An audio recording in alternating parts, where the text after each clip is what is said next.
I'm Conny, and I would like to present joint work with Wierzba, Pascal, Bercher, and Felix Lindner towards improving comprehension of HTN planning domains by means of preconditions and effects of compound tasks. Since we're here at KEPS, I think all of you agree that we need tools and techniques to assist people in the process of modeling or adapting planning domains. We approach this for HTN planning, where such techniques are quite rare so far. And HTN plannings, so-called abstract or compound tasks, play an important role because they need to be refined into primitive action sequences, which you know from classical planning. Those compound tasks actually don't show preconditions or effects, but recently we showed that they can be inferred based on the decomposition hierarchy. And now we conducted a user study to investigate whether inferred preconditions and effects of compound tasks can improve the comprehensibility of a HTN planning domain. As probably not all of you are familiar with HTN planning, I will give a short introduction here. So it is based on strips planning, which you probably know, so which consists of a finite set of facts, actions which have preconditions, add and delete effects, and we want to find a sequence of actions which transforms an initial state into a goal state. Now in HTN planning, the actions from strips planning are now called primitive tasks or actions. And they are also so-called compound tasks, or I also call them abstract tasks. And the overall task is to refine an initial task network. And a task network is just a sequence of primitive or abstract tasks. And yeah, here we assume that our initial task network just contains one abstract task. And abstract tasks can be refined according to so-called decomposition methods, which are basically just, again, task networks.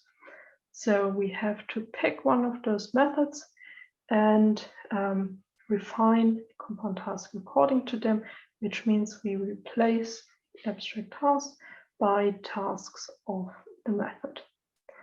And we have to do this again and again until only primitive tasks remain, which need to be applicable in the initial state and lead to a goal state. Now, in the most common formalism, or in HDDL, which is dependent to PDDL for classical planning, compound tasks don't show preconditions or effects. But as I said, they can be inferred based on the decomposition methods. So here we have an example of a really small HTN planning domain. Holiday in Vancouver is an abstract task which has just one decomposition method. So it can be decomposed to two tasks, travel to and sightseeing. Both of them are again abstract, and both of them have two decomposition methods. So travel to can either be decomposed into take plane or drive by car, whereas sightseeing can be refined into visit museum or watch orca. And now it doesn't matter which method we use, we are always at Vancouver afterwards, and we can also see that happy holds afterwards. So we can conclude that at Vancouver and happy are effects of holiday in Vancouver. So I hope this gave just a small intuition on what we call effects on preconditions of compound tasks. And here it was really easy to compute them. But in general, HTN planning domains can be huge, and there can be a lot of cycles in the decomposition method. so that it is not trivial to oversee all implications and effects of abstract tasks. But yeah, we showed how they can be computed automatically. And we also had the hypothesis that presenting such inferred preconditions and effects of compound tasks can increase the understandability of an HTN planning domain. And to test this hypothesis, we conducted an online user study, which was structured as follows. So started with questions concerning demographic data like gender and age and prior knowledge. Then we gave a short tutorial on HTN planning, followed by questions about how the participants think they understood HTN planning.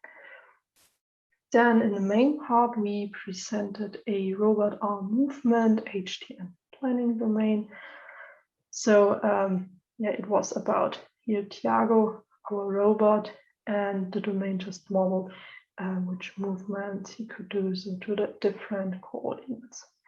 And then we asked questions concerning the state after the execution of the presenting compound tasks. And finally, there were questions concerning the self-assessment of perceived difficulty and a text field where they could give us some feedback.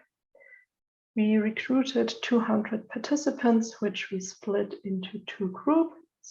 So the treatment group got a questionnaire that where compound tasks contained inferred preconditions and effects, and the control group got the same, but without this extra information on the inferred preconditions and effects.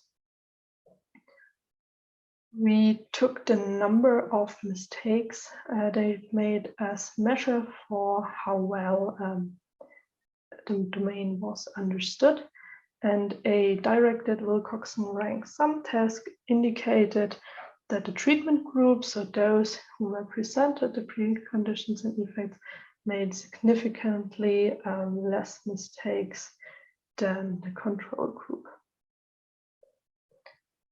However, significance was only given if we took the sum of mistakes over all questions. So we had actually 3 questions concerning compound tasks, and yeah, there was no significance when we looked at them individually. And we believe that as the mean self-reported difficulty was rather high, that this could have decreased the beneficial effect of preconditions and effects. Our ideas for future studies are to improve the tutorial so that participants have a better understanding of HTN planning, and we even thought about changing the population sample. So here we just made sure that people had prior knowledge in computer science, but they were not planning experts.